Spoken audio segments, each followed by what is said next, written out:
Senadoras y senadores, hace una semana me reuní con colectivos de víctimas de diversos estados del país. Me comprometí a ser su voz ante ustedes, pues Morena y sus aliados se negaron a escucharlas. La carta que leeré es de una de ellas, de Javier Sicilia, poeta y fundador del Movimiento por la Paz con Justicia y Dignidad. Esta palabra no es mía, es la de las víctimas que en 2011, arropadas por el Movimiento por la Paz con Justicia y Dignidad, salieron a defender la dignidad que la violencia del crimen organizado y el Estado les arrancaron al quitarles a sus seres amados para posteriormente revictimizarlas. Es la de las víctimas que el presidente López Obrador acogió el 14 de septiembre de 2018 en el Centro Cultural Tlatelolco. Es la voz de las víctimas frente a quienes el presidente prometió garantizar la justicia que los gobiernos anteriores habían dado a cuentagotas. Uno de los logros del movimiento fue la creación de la Ley General de Víctimas, de su órgano ejecutivo, la Comisión Ejecutiva de Atención a Víctimas y del Fondo de Ayuda, Asistencia y Reparación Integral. Un fideicomiso que el presidente y algunos parlamentarios que aseguran representar los intereses de la nación pretenden injustamente desaparecer hoy. Quienes ahora ocupan un escaño aquí y únicamente votan por consigna deben pensar que obtener esa ley, esa institución y ese fideicomiso fue sencillo. Les decimos algo con claridad: no lo fue, no fue fácil. Fueron años de resistencia no violenta, de escuchar y compartir el dolor, de muchos sacrificios, de diálogos, de largas y extenuantes marchas por el país y por los Estados Unidos. Nadie mejor que nosotras y nosotros, las víctimas, saben la necesidad de perfeccionar esos instrumentos. Nadie ha trabajado tanto como nosotras y nosotros al lado de muchas organizaciones para perfeccionarlos. Semanas antes de que el actual gobierno iniciara, entregamos en las manos de Alejandro Encinas, subsecretario de Derechos Humanos, un diagnóstico con las múltiples deficiencias de la Comisión de Víctimas, así como una serie de propuestas para atenderlas. Después, a raíz de los acuerdos establecidos con el presidente López Obrador, se trabajó con el equipo del subsecretario Encinas en una serie de documentos sobre justicia transicional para articular una política de Estado en favor de la paz, una justicia cuya base es la Comisión de Víctimas y el Fondo. Al parecer, nadie en el gobierno tuvo interés por tan siquiera conocer el contenido de esos documentos. Todo indica que una vez asegurado el poder, lanzaron nuestras propuestas a un cajón y las olvidaron.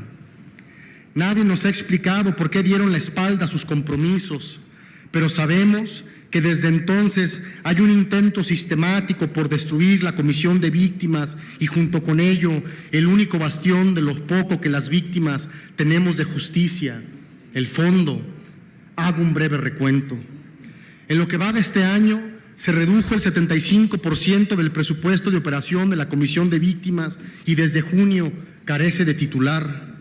A causa de su deterioro, tiene 30 multas por montos superiores a los 300,000 pesos por no cumplir con resoluciones judiciales vinculadas con la atención a víctimas. Para colmo, y a partir de un alegato que carece de pruebas, se pretende ahora extinguir el fondo.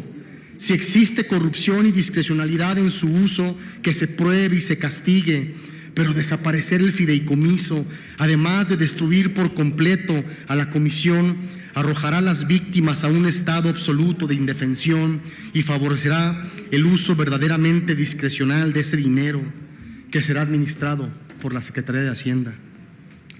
¿Qué sabe Hacienda de víctimas? ¿Qué sabe del dolor y del sufrimiento de perder un hijo?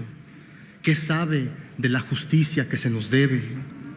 Sin esos recursos, ¿cómo las víctimas podrán sostener a sus familias para dedicarse a encontrar la justicia y la verdad que el Estado sigue negándoles? ¿Cómo podrán salir a buscar a las personas desaparecidas que el Estado ni busca ni encuentra? ¿Cómo podrá recuperar el porvenir que se las arrancó?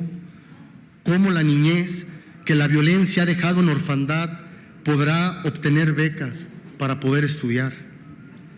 Si ustedes aprueban esta atrocidad, habrán escupido sobre cientos de miles de víctimas, sobre sus sufrimientos, sus luchas y sus conquistas. Nos habrán regresado a ese periodo en que, abandonadas y despojadas de nuestros derechos ciudadanos, las víctimas fuimos revictimizadas al reducirnos a cifras, daños colaterales y desecho.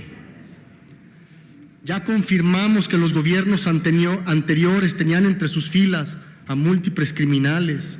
Hoy, si se aprueba esto, se posicionarán en la historia junto a esos criminales.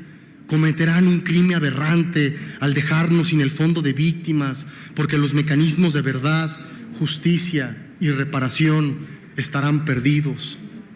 Si aprueban esta atrocidad, cometerán la mayor traición en contra de su pregonada cuarta transformación. ¿No acaso prometieron que primero los pobres?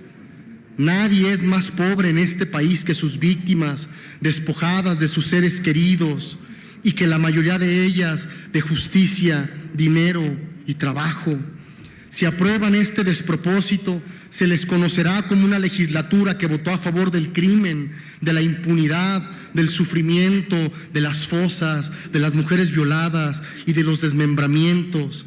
Se les conocerá como la legislatura que ahondó la horrible herida que infligen los señores de la muerte a este país. Sean honorables por lo que representan y tienen a su cargo. Desde las afueras de esta casa del pueblo, en medio de una de las noches más oscuras que haya vivido la nación, les deseamos luz, paz, fuerza y gozo para que cumplan con la tarea a la que hoy los llamamos con la esperanza que guardan los desesperados. Javier Sicilia, Movimiento por la Paz con Justicia y Dignidad. Muchas gracias.